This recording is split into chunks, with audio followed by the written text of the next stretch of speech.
Hello friends, welcome back to my channel. আশা করি আপনারা ভালোই আছেন। আমার আজকের রেসিপি কোকোনাট আইসক্রিম। সামান্য কিছু উপকরণেই এই আইসক্রিম কিন্তু খুব সহজেই বানানো হয়ে যায়।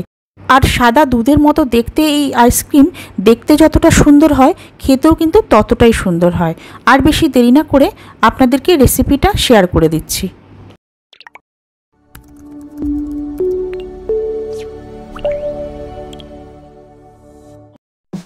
কোকোনাট আইসক্রিম বানানোর জন্য আমি দেখুন এখানে একটা গোটা নারকেলের অর্ধেক অংশ এইভাবে ছুরি দিয়ে তুলে নিয়েছি। নারকেলের জলটাও কিন্তু আমার কাজে লাগবে, সেটাও আমি এখানেই রেখে দিয়েছি। বাকি অর্ধেক অংশ কিন্তু আমার কাজে লাগবে না, এটা আমি সাইডে রেখে দিচ্ছি। এবার দেখুন এই নারকেলগুলো এই পেছনের পাটটাকে কিন্তু এইভাবে ছাড়িয়ে নিতে হবে। যদি আপনাদের এইভাবে অসুবিধা হয় তাহলে নারকেলটা কুড়িয়েও নিতে পারেন, তবে পেছনের পাটটা কিন্তু কোনোভাবেই দেওয়া যাবে না। সব নারকেলগুলো ছাড়িয়ে নেওয়ার পর এবার দেখুন নারকেলগুলো এইভাবে টুকরো করে নিচ্ছি, তাহলে কিন্তু পেস্টটা করতে সুবিধা হবে।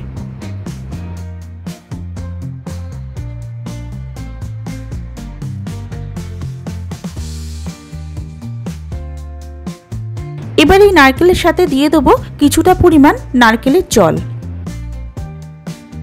এখানে প্রথমে 4 টেবিল চামচ আমি দিয়ে দিচ্ছি, যদি আবারও লাগে তাহলে আমি আবারও ব্যবহার করব। এবার এর একটা পেস্ট বানিয়ে নেব। দেখুন আমি পেস্টটা বানিয়ে নিয়েছি। আমার পেস্টে কিন্তু আরও 4 টেবিল চামচ জল লেগেছে। দেখুন পেস্টটা ঠিক এরকম হতে হবে, স্মুথ করেই কিন্তু বেটে নিতে হবে। যতটা পারবেন স্মুথ করেই এইভাবে বেটে নিতে হবে। এবার আইসক্রিমের মিশ্রণটা তৈরি করব। তার জন্য একটা বোলের মধ্যে দিয়ে দিলাম 2 টেবিল চামচ গুঁড়ো দুধ। এর সাথেই দিয়ে দিচ্ছি 2 টেবিল চামচ গুঁড়ো চিনি। এবার খুব ভালো করে মিশিয়ে নিতে হবে। খুব ভালো করে কিন্তু মিশিয়ে নিতে হবে। তবে আপনারা চাইলে এই জায়গায় কনডেন্স মিল্কের ব্যবহারও করতে পারেন।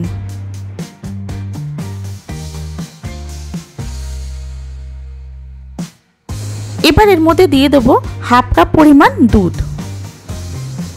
দুধ দিয়ে ভালো করে উস্কের সাহায্যে মিশিয়ে নিতে হবে। এই কাজটা কিন্তু খুব ভালো করে করতে হবে, না হলে এর মধ্যে লাম্পস থেকে যাবে, আইসক্রিমটা ঠিকঠাক তৈরি হবে না। আমি কিন্তু একবারই পুরো দুধটা দিচ্ছি না, অল্প অল্প করে দিয়ে অল্প অল্প করে মিশিয়ে নিচ্ছি। এতে কিন্তু মিশ্রণটা তৈরি করতে সুবিধা হবে।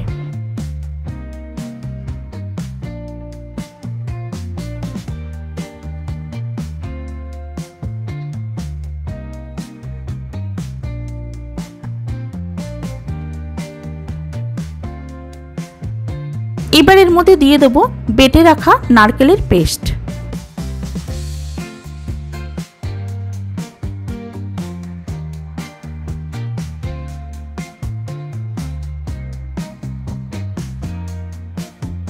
আবারও ভালো করে মিশিয়ে নিতে হবে।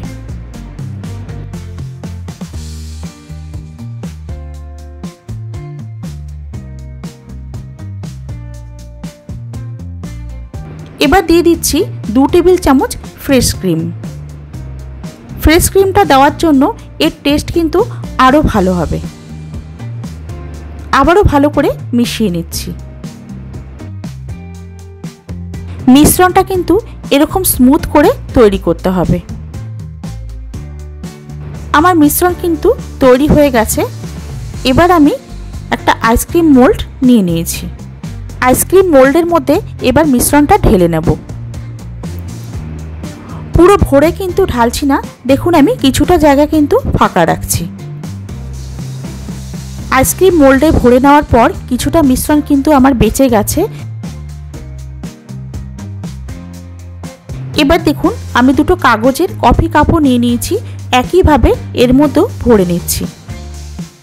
আমি কিছু ফয়েল পেপারকে এর মাপ করে কেটে নিয়েছি। এবার ফয়েল পেপার দিয়ে ভালো করে ঢেকে নিতে হবে।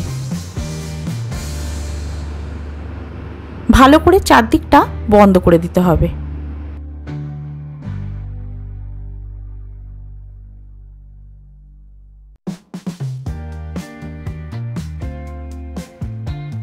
একইভাবে কফি কাপগুলো ঢেকে দেব।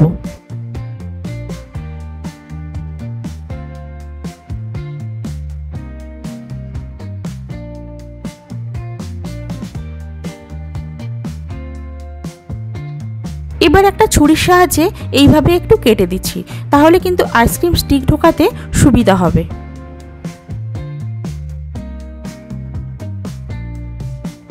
এবার আইসক্রিম স্টিকগুলো এইভাবে কাটা জায়গার মধ্যে ঢুকিয়ে দিচ্ছি।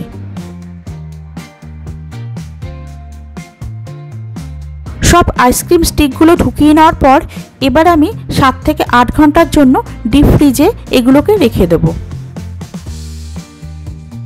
8 ঘন্টা পর আমি বার করে নিয়েছি। এবার ফয়েল পেপারটা খুলে নিচ্ছি।